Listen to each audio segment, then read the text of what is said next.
تھا جب ان کے پاس پیغمبر ان کے آگے اور پیچھے سے آئے کہ اللہ کے سوا کسی کی عبادت نہ کرو، تو وہ کہنے لگے کہ اگر ہمارا پروردگار چاہتا تو فرشتے اتار دیتا،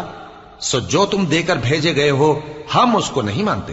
اب جو عاد والے تھے وہ ناحق ملک میں تکبر کرنے لگے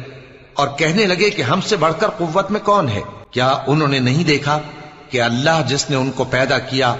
وہ ان سے قوت میں بہت بڑھ کر ہے اور وہ ہماری آیتوں سے انکار کرتے رہے۔ تو ہم نے بھی ان پر نحوست کے دنوں میں زور کی آندھی چلائی تاکہ ان کو دنیا کی زندگی میں ذلت کے عذاب کا مزہ چکھا دیں، اور آخرت کا عذاب تو بہت ہی ذلیل کرنے والا ہے، اور اس روز ان کو مدد بھی نہ ملے گی۔